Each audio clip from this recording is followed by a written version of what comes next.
Good evening. Wait.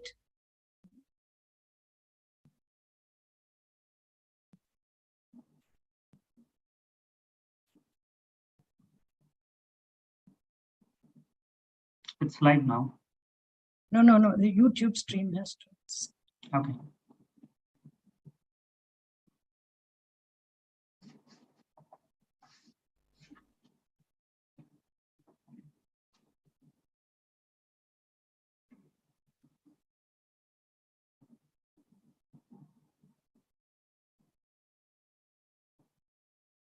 Yes. Good evening, and a very happy Doctor's Day to all of you on the 1st of July 2020. It's echoing. I have to shut this.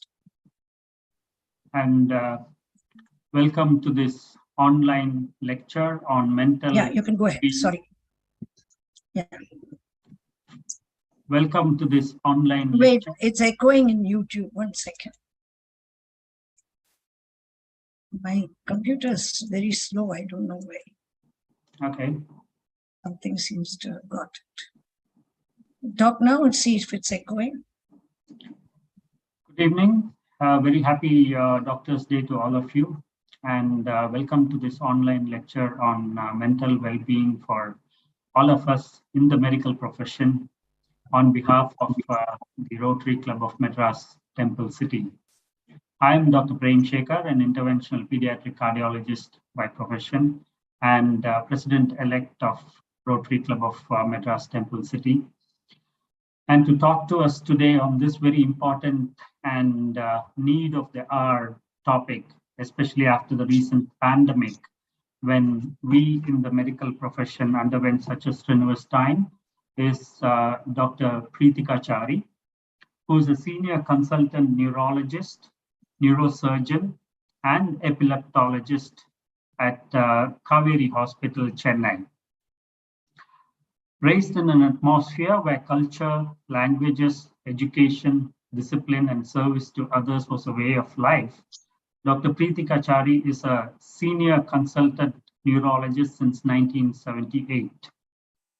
She's the first and only lady in India to be qualified and practicing as both neurophysician and neurosurgeon. And that's a unique achievement, ladies and gentlemen. She's very passionate about working with epilepsy, and in 1994 has started EpiCenter, which is Epilepsy Institute and Center for Treatment, Training, Research, and Education. She has also introduced the first ever video EEG service in the private sector in the whole of South India in 1994. And she continues to practice neurosurgery since 1990 until she served in Tamil Nadu government service in Madras Medical College from 1974 to 1982, and is an accomplished speaker invited for many conferences all over the world. Some of the countries, 16 international countries like USA, Australia, Saudi Arabia, Iraq, Thailand, India, and Malaysia. She's also an NLP master practitioner, a certified soft skills trainer, and an image consultant, life and brain health and resilience coach. She's the founder and chief resource person of Creative Karma, an initiative since 1995, which does talks, seminars, workshops on brain-based strategies to lead balanced, healthy, fulfilled life. During the pandemic, she created a flagship program called Be Your Best with Dr. Prithika Chary. And this helped a lot of persons overcome their stress and improve outcome after a life or health challenge by understanding and tapping into the spirit, mind, brain, and endocrine body immune system link. Online webinars on Zoom, Insta Live, motivational bites on Insta Reels, etc., as a way to convey these strategies. She's a role model to personify that anyone can do anything if they set their mind to it and put in the effort and patience. She believes that a person can move from victim mode to not surviving and thriving, but to inspiring. Her mission is to be a contributor. She believes a person or place should become better because she passed through and she epitomizes this philosophy in everything she does. Ladies and gentlemen, I present to you Dr. Prithika Chary on the topic Bounce Back Mental Well-Being for Doctors. Welcome to all. Thank you, Dr. Prithika.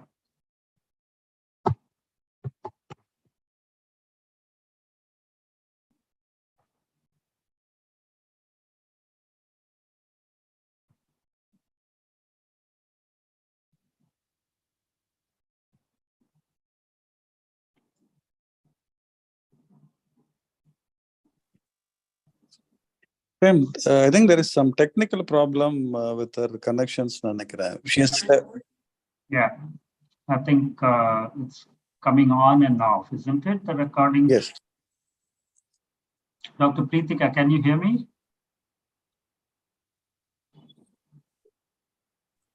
Can you hear me? Yes, I Yes, can. madam. Yes, madam. Okay. Yes, madam. We can hear you. Right. Sorry, my internet, because of this power issue, it's faded. It's going and coming in. Right. Okay. You're done with your introduction. I'm done sorry. with the introduction, so you can please start with the Okay. topic. Good evening to all of you. And my apologies for this. This is the problem in using technology. While we are very good and we are efficient and come what may, we are able to tide over issues and crises. The technology can sometimes let us down like this. So I'm so happy to be here. And I'm so happy that I've been chosen to give this information to you. I'll start sharing my slides.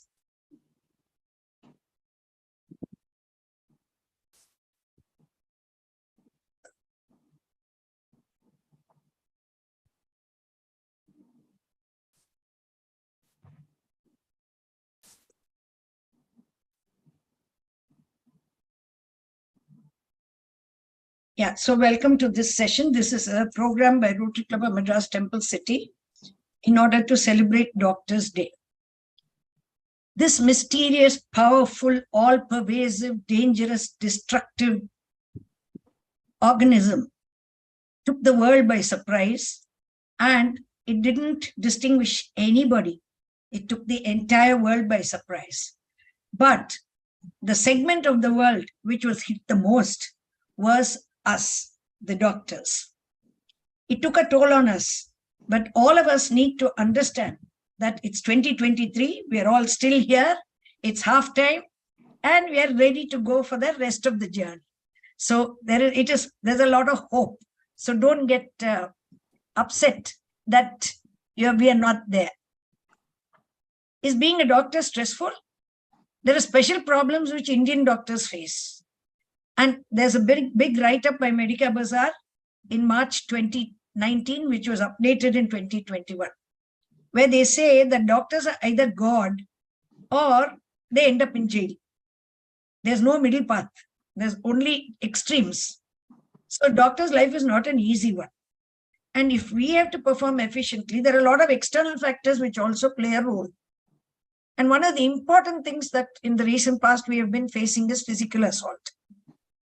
Also, 82.7% of Indian doctors say that they are stressed out in their jobs. 24.2% of the doctors are scared of being prosecuted. 13.7% of them are worried about criminal prosecution. Then we have the unregistered doctors, quacks, other practitioners to compete with. With all these legal troubles, 7 out of 10 physicians do not recommend healthcare as a profession for their children or for anybody aspiring for a career. The other problem that we face is that we are constantly being judged. See, when you satisfy one patient, that reaches 4 new patients. But when you disappoint one patient, it potentially reaches 10 or more patients. So always when we are portrayed as the villain or the bad guy, that goes to a much wider audience than the good that we do. So this is a difficult thing for us to live with. In addition to the physical, emotional, mental stress, the lack of sleep during the COVID, this is how doctors were sleeping on the floor, anywhere, everywhere. All over the world, this was the situation. They're stressed out. They didn't sleep for days on end, and they just literally collapsed on the floor in the hospitals. We don't have enough time with our families.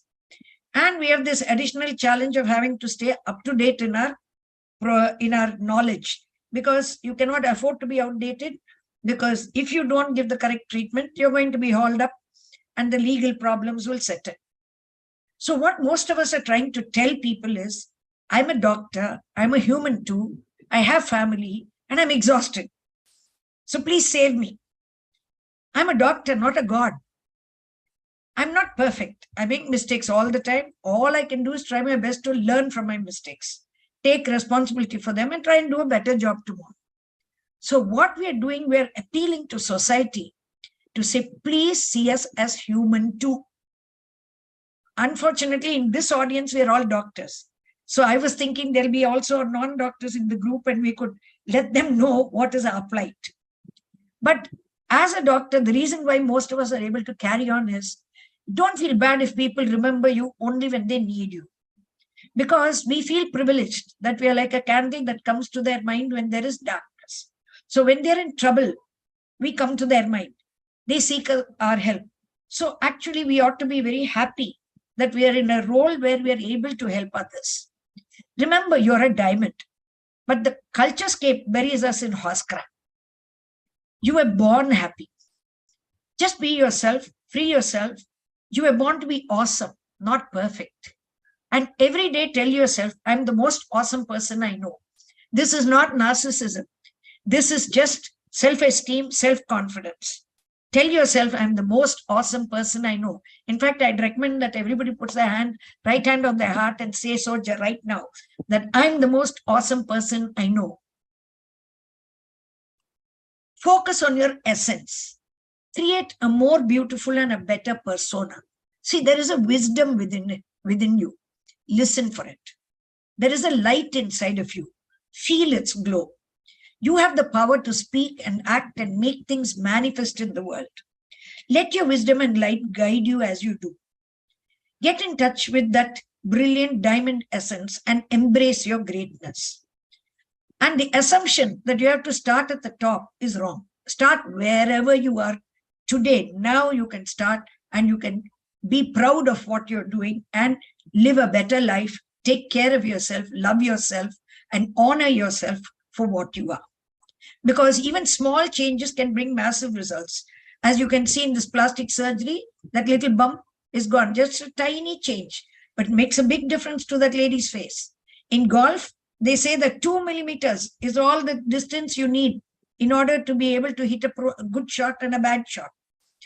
And remember that there is always a ripple effect. One small change can have an enormous impact.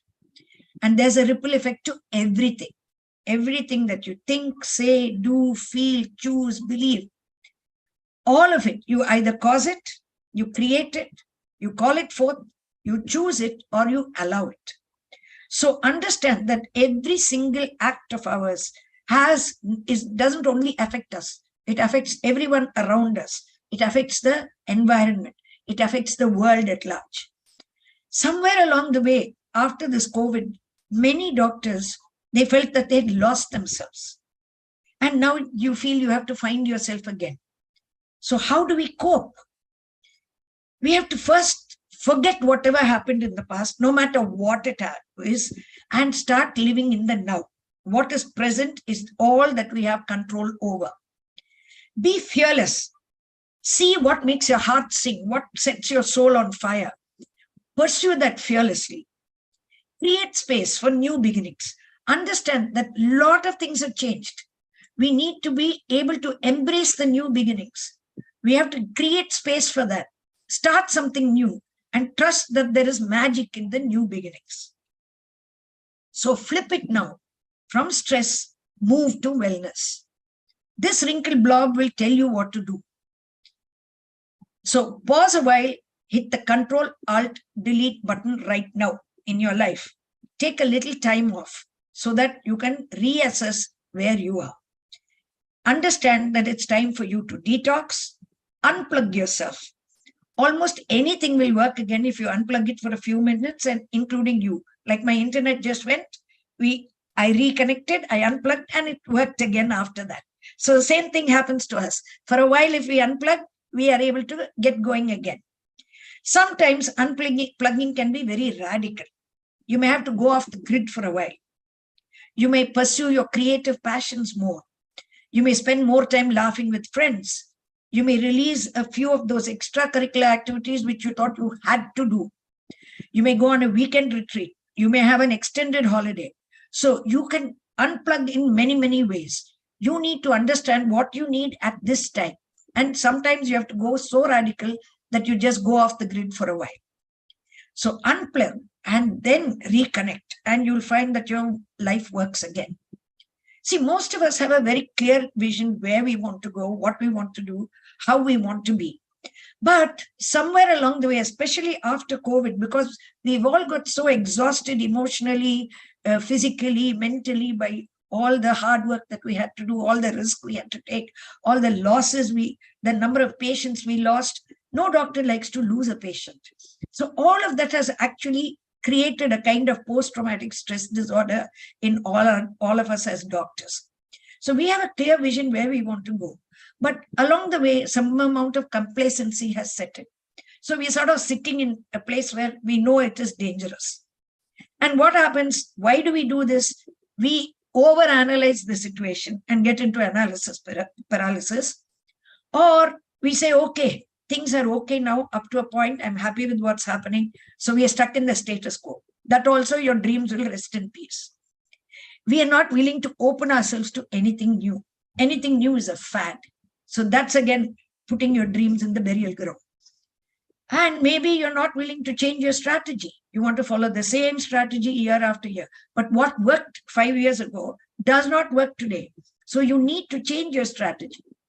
Or you did not think this is all such a big challenge after all. You didn't value the power of the challenge. And so you're just ticking along and carrying on, doing what you wanted to do. And the tragedy of life is not found in failure. It is found in complacency. It's not that you're doing too much, you're doing too little. You're not living above your means, you're below your capacity. So don't aim too low, because aiming too low is life's greatest tragedy. So ask yourself, are you thriving, surviving, or dying? Push yourself by stepping outside your comfort zone. Build a mental toughness within you so that you promote your consistent success. So you have to get out of, we were all in a survival mode immediate post-COVID. In fact, during COVID, we were almost in dying mode. Then we came to a kind of surviving mode. Now you have to be thriving. And ask yourself, have you started thriving? Are you ready to thrive? Will you love yourself? Will you take care of yourself enough? Or will you keep on beating yourself up? Because only when you move from your comfort zone, out of your comfort zone, you move from thriving to inspiring. And that is where the magic happens. Because life is not waiting for you. This moment is your life. So love it, live it, enjoy it. Life is meant to be enjoyed, not endured. So thriving and inspiring should be your motto every day of your life from now on. So make your mind beautiful, connect with others, inspire yourself, support others. And understand that especially where there's so much competition, people who can't stand to see the success of others will never experience success on their own. So supporting another's success won't ever dampen your success. So helping others must be one of the ingredients to your success. Because the cognitive triangle is thoughts, feelings, and behavior. So thoughts create feelings, feelings create behavior, behavior creates thoughts, and this is a triangle which is continuously in action. So an attitude change is the cheapest way to change your life. Remember that the brain has a natural negativity bias. Negative things stick like Velcro. We have a Velcro for the bad and Teflon for the good. Good things bounce off. And what is this negativity bias? Bad experiences, negative experiences just flow into the brain. They get locked in our memory and we keep on stressing it again and again. Whereas positive experiences find it very difficult to enter our brain. And the alarm bell of the brain, the amygdala, uses 1/3 of its neurons to look for bad news. The reason is it's meant to protect us. It is meant to look out for danger. And so it's constantly doing its job of looking out for danger and identifying or imagining danger when there is no danger. And that is why the negativity bias is always, it's easy, very quickly we think of the negative connotation of anything rather than the positive connotation. The magic ratio is for every negative experience, to counter it, override it consciously, it takes about 6 positive experiences. So it's hard work. Having positive thinking is a conscious, deliberate process. So what are the steps to overcome negativity bias? The first is to recognize that there is a negativity bias. The second is awareness. Then third is acceptance. Yes, it exists, so I will work on it.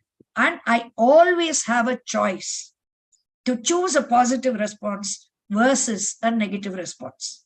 So our mental health depends very much on these 4 steps. Because otherwise, we'll just fall into the trap of the natural way in which the brain behaves. All of us need to keep saying this prayer all the time. God grant me the serenity to accept the things I cannot change, courage to change the things I can, and the wisdom to know the difference. Remember that the spirit, mind, brain, body link is a very real link. And so when we are stressed, what happens is it is not just a stress in your mind. It is something which affects your heart, which affects your gut, because we have 3 brains, one in the brain, one in the heart, and one in the gut.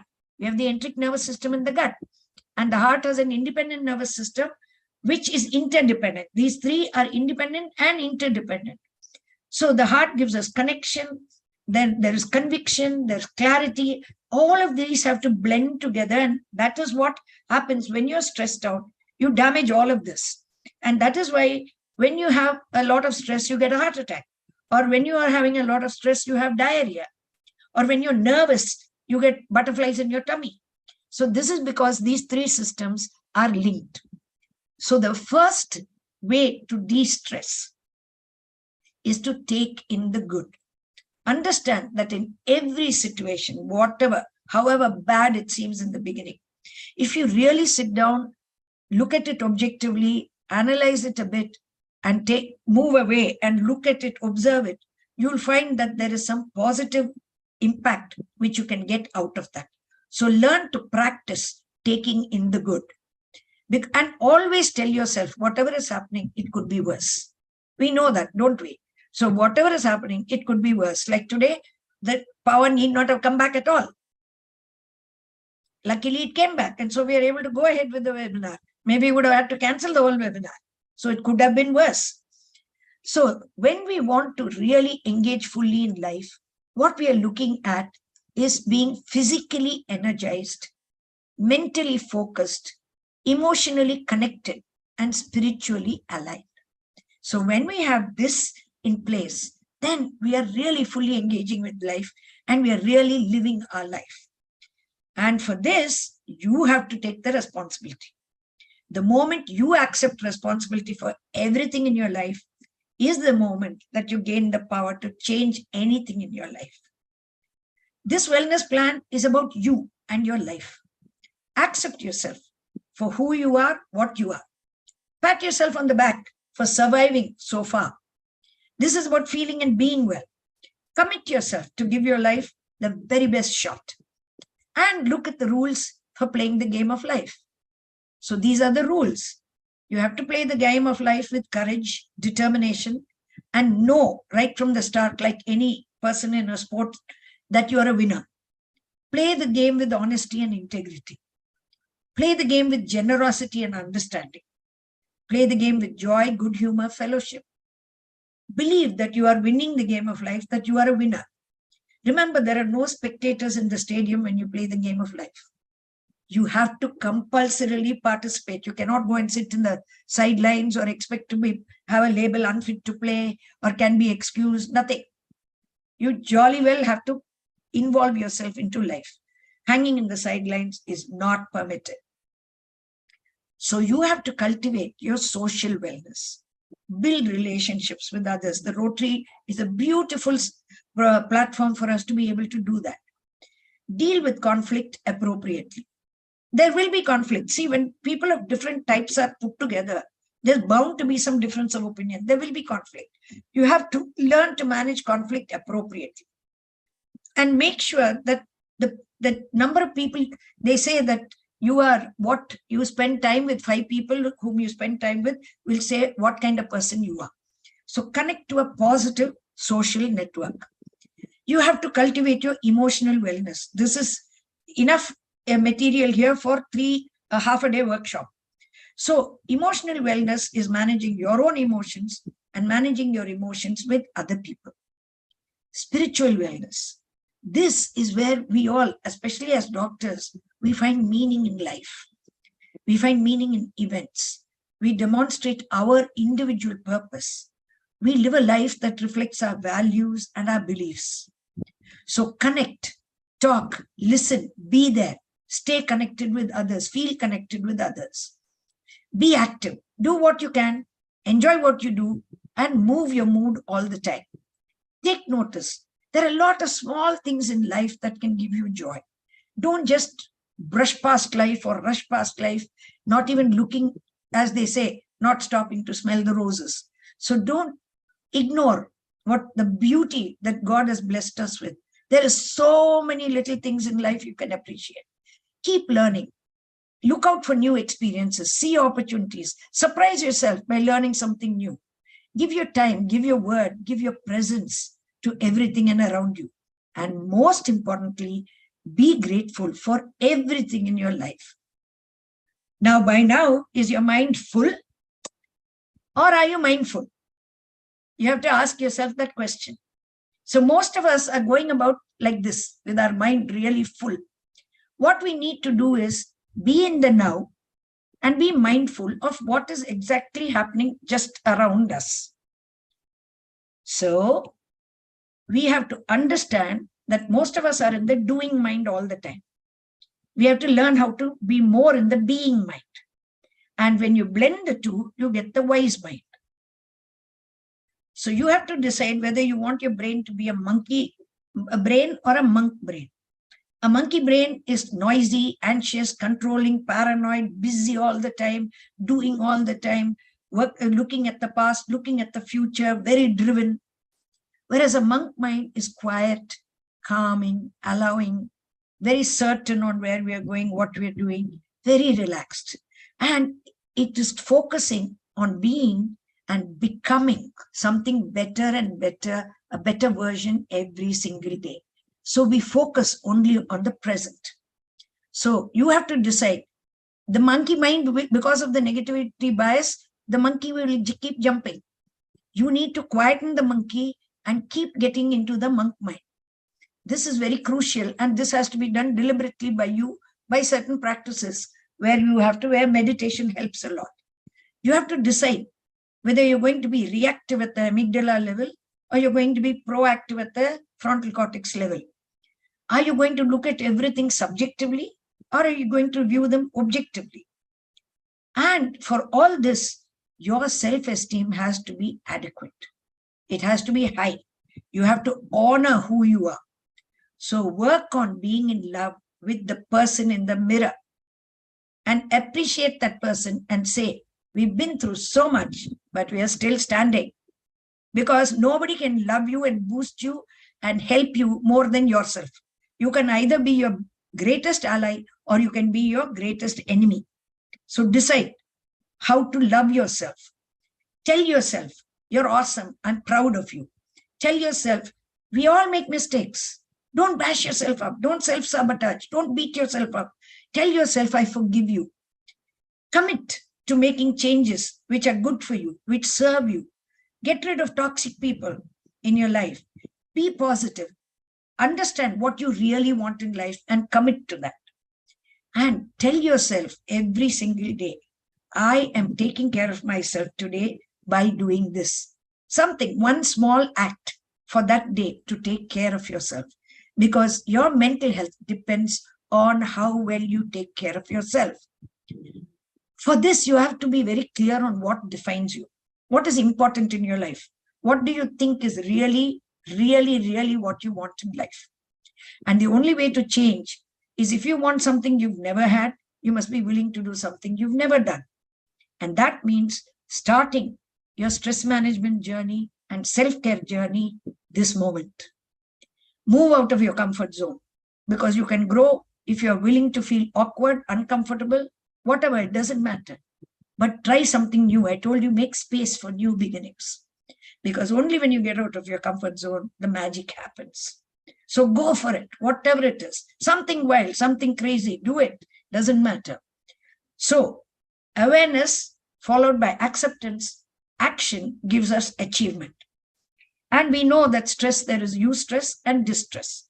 So eustress is positive stress, which makes us realize our ambitions, pass our exams, get that, achieve that goal that we want, etc.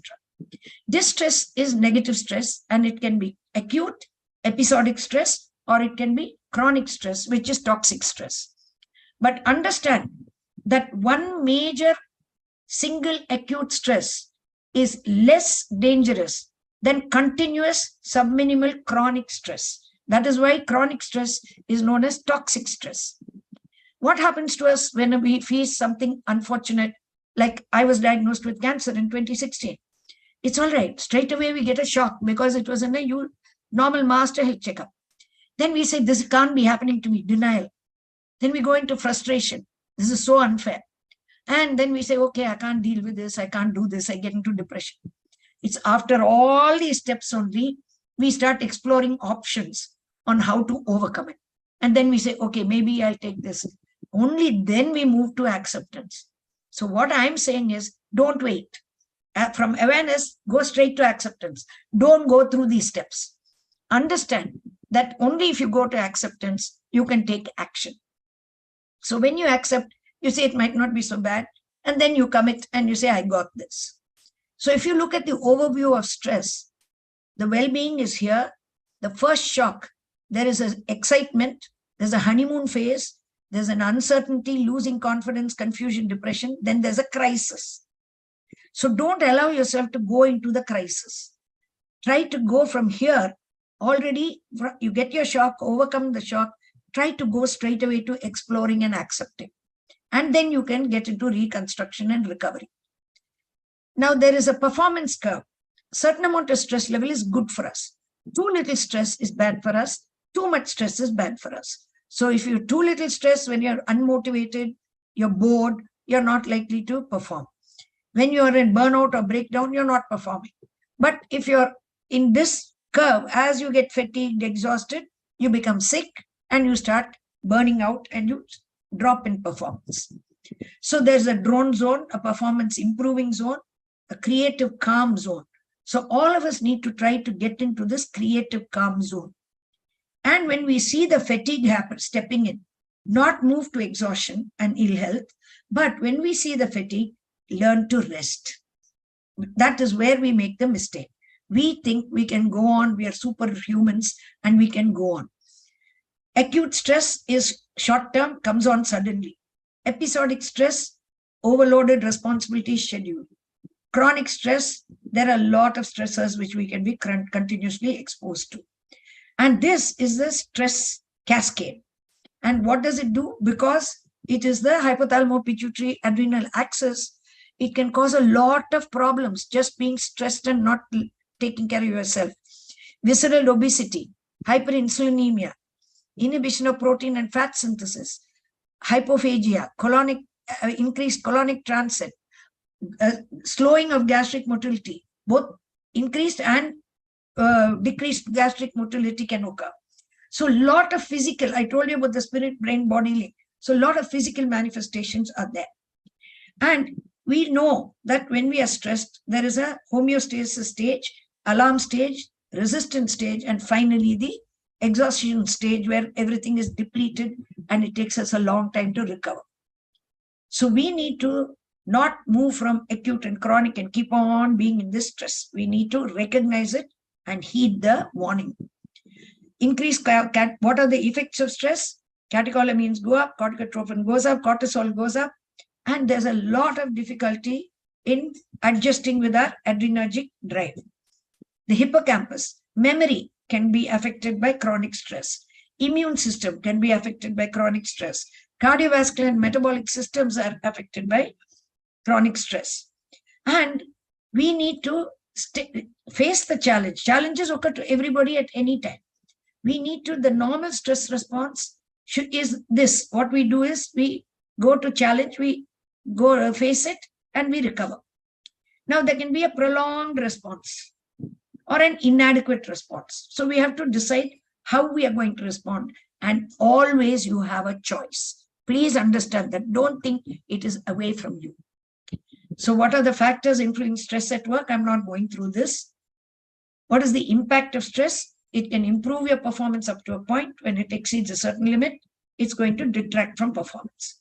So let us not get into this state where we have to bang our head and whatever is beneath us is breaking and we're trying to hold it together by with our hand. Because sometimes we get into a burnout phase from which we are unable to recover.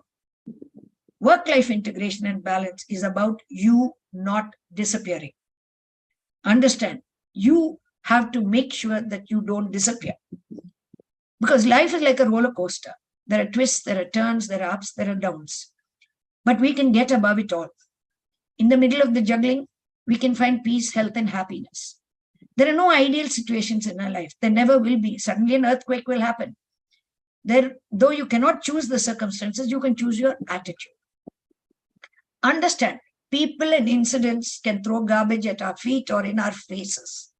But we have the personal power to start each day by taking the garbage out. So love yourself. Give your positive attitude to others as well. Don't just love yourself and be happy yourself. Make sure you make others happy. And what are the steps if you have lost control? Step 1, find out how you lost control. Step 2, discover what stage you're in. I've told you the stages. Step 3, discover who and what triggers you to lose control. Step 4, relax. Look at things from different eyes. Step 5, learn how to undo your old programming. And step 6, build your self-esteem and self-reliance. So what you need is enthusiasm. Do you feel passionate about what you're doing? Ask yourself every day, what are you passionate about? Follow your passion, live your purpose. Do what's right, the right way, the right time. But are you doing the right things? What is important in your life?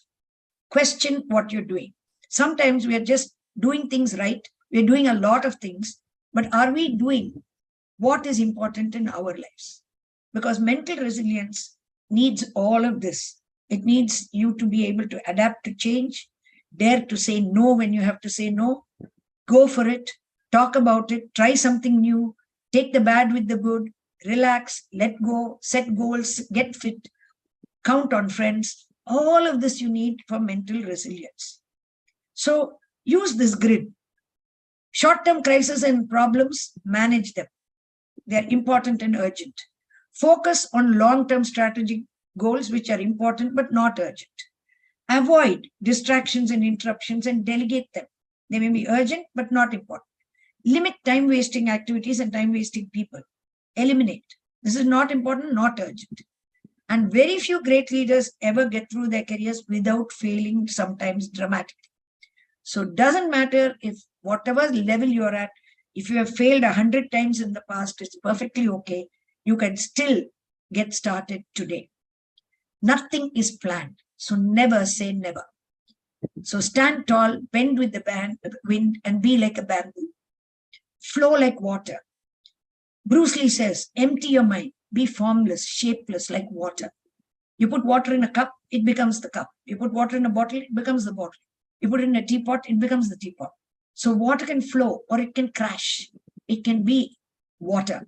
So understand, flow with life like water. Close the door to the past, but let it be a transparent door so that from time to time you can look through it, learn from your past experiences, and if they were not satisfactory, you don't repeat it. The future is vague and unknown. We think we are controlling the future, we are not. Yesterday is a cancelled check. Today is cash in hand. Tomorrow is a promissory note. So just stay to it today and the cash in hand. Make this moment beautiful, because this moment is all there is, as Rumi says. So now close your eyes and calm yourself. I've got a little meditation for you. If there is time, can we do that, Prem Shekhar?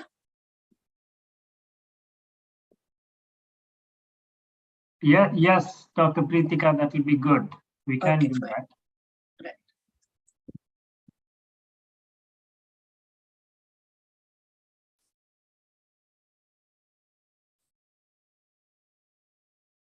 Can you hear it? No.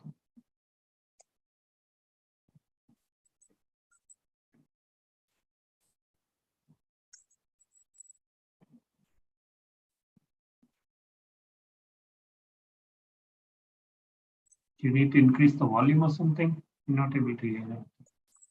No, I have to optimize the sound. Okay.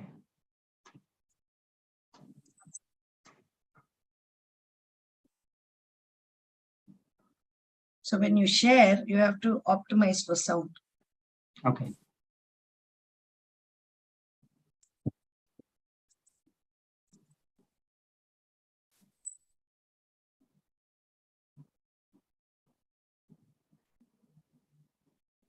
Is a high vibration state. When you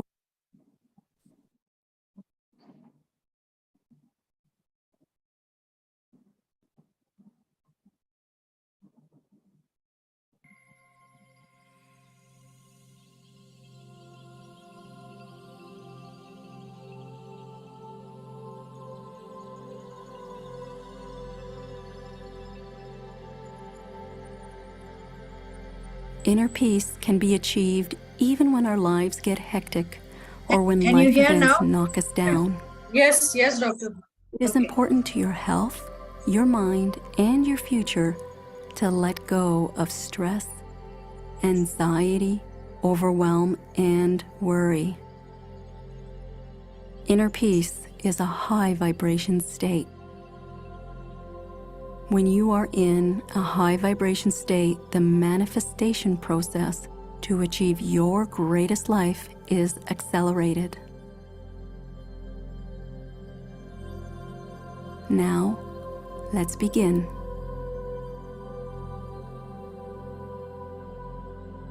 Close your eyes. Take a deep breath in and breathe out.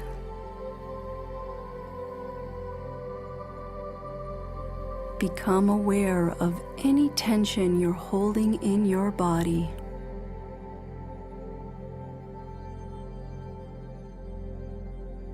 Begin releasing your tension as you exhale with each breath.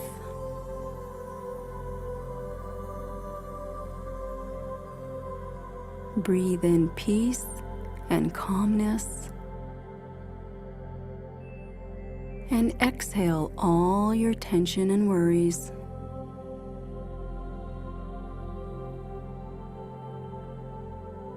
Focus on your breathing.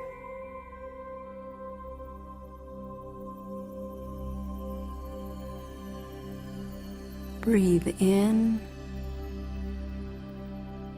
and breathe out.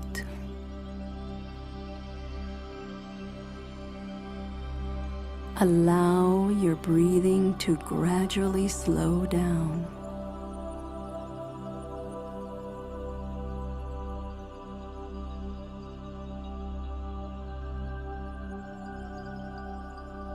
Breathe in and breathe out.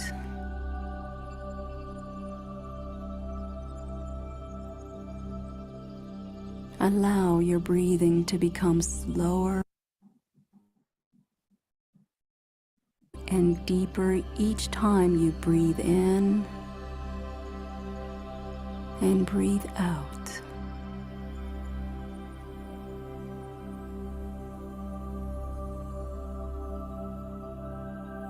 Just release all the tension and all your worries.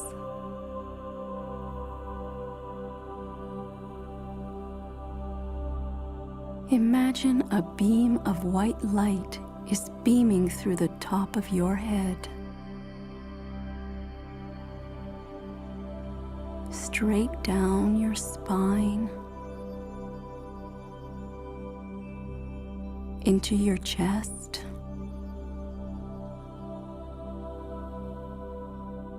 into your arms,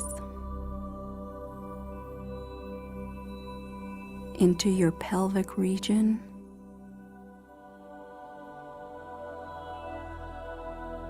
into your legs,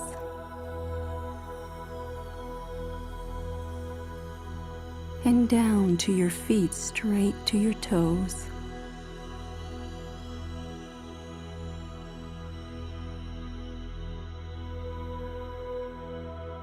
Your entire body is beaming with a bright white light.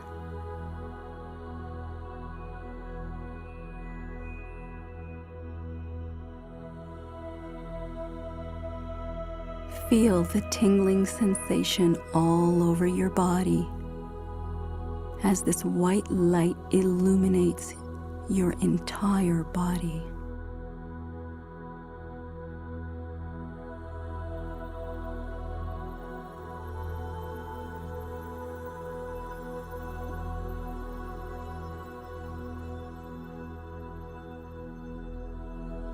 Each time you breathe out, you are releasing all negative thoughts and worries from your mind.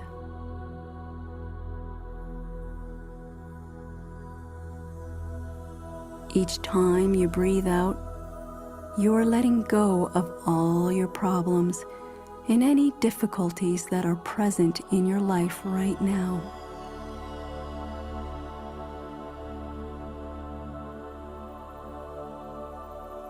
You know deep within your heart and in every cell of your body that all will be well. Great things are waiting for you around the corner. And in fact, they have arrived.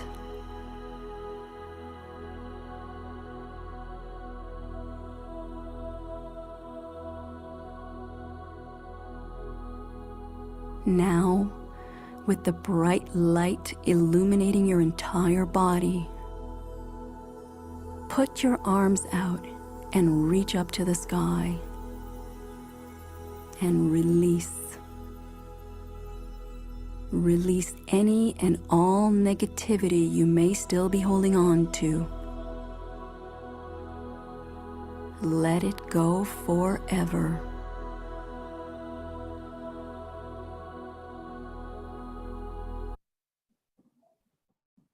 So this is mindfulness. Hello? Wonderful. Yeah, okay. So I said, is your mind full or is it mindful? So mindfulness is being light as a feather, seeing the light within and turning your life around, because most of us are living our lives like this. We are crazy. We are doing this crazy dance all the time. Instead of this, make your dance into this. Have a really jolly good time in life, because healing takes courage, and we all have courage, even if we have to dig a little to find it. If you don't heal what hurt you, you will bleed on people who did not cut you. So have daily rituals for healing, and this is necessary to becoming a loving, calm person. Set yourself free from unwanted emotions, problems, and take the time to do the work. So start a gratitude journal. See, today I'm grateful for, write 5 things. I've been writing a gratitude journal for 30 years. You'll shift your level of consciousness to a higher vibration. Sort out what is important, what is not important. Celebrate as you go along all the small wins. Remove toxic people. And there are some people who are always angry and continuously looking for conflict. Learn to walk away. So walk away from people who put you down, walk away from fights that will never be resolved, walk away from trying to please people who don't see your worth, walk away from things that poison your soul, and say no to negativity. Make sure that your physical, social, spiritual, mental health is all in balance, because you have a choice to live as a human being. It is about building relationships. It is about knowing your stuff, your IQ. It's about tolerance and sharing, EQ. It's about fair play and caring, SQ. It's about your personal excellence, love, and compassion. So it's about you and how you want to be. So embrace who you are. Take good care of yourself, because you are your best resource. Don't look for miracles, because you yourself are the miracle. The art of life is a constant readjustment to our surroundings. So how was your day? Mine's going pretty good. So I wanted to promote the idea that most of the Rotary clubs, we could start a program where we have a week of wellness, where each day we focus on one aspect of wellness. So with this, I thank you all for attending, and I hope you found value in what I have shared with you. Thank you, Dr. Prithika. That was amazing and wonderful. And it gave us a deep insight into how important it is for the mind to be well, for the body to be well. So thank you so much for that wonderful talk. I'm sure everybody enjoyed it too. And on behalf of all the doctors, I thank you once again for this wonderful lecture. We are a little delayed, but would anyone else like to give some feedback? Good evening. Not on behalf, not a doctor, but a health coach. But I found last 7 minutes of meditation was wonderful. I really enjoyed it. I actually did it. So You're supposed to do it. That's the idea of playing it. I feel refreshed now for the next 4-5 hours of madness around me. Okay. So thank you for that. Thank you. Thank you, Dr. Prem. It was beautiful. It was wonderful. Anybody else? Madam, I have one small doubt. It may be a silly doubt. I'm Dr. Sailadan Prem's batchmate from Coimbatore. Madam, politician, do they have a special neuronal network, or do they have special neurochemical chemical hormones? Because they have a special conscience. How do they? Because their special conscience is they don't care about whether they are doing right, helping anybody, hurting anybody. That doesn't worry them. They're like stone. They've got hearts of stone. They don't get affected by many things. We must ask them to write books on how to cope up stress when they get arrested, when they've been they don't really care. That's the whole thing. Oh, right. You get into stress only when you start caring. And we doctors, as a profession, we care. Okay. Okay, madam. Thank you, madam. It was a nice talk. Thank you, madam. Thank you to the good, extraordinary motivational talk. Okay, thank you, madam. Thank you, madam. Right. Thank you. Meghala, Anuradha, anybody wants to say anything, and then we'll shut down. When did you join, Meghala? Did you join in part of the call? Unmute yourself. Yeah. I'm sure they enjoyed it. Halfway through, I had to take my niece to the Sishya fete because the brother's wife is expecting a baby. So I had to take it. So anyway, I hope you got some value out of it. Yeah, yes. Okay. So thank you, everybody. Let's wind up. I've got to be in GRT by 7 o'clock. Okay. Kaveri is having a function for Doctor's Day. Okay. Thank you.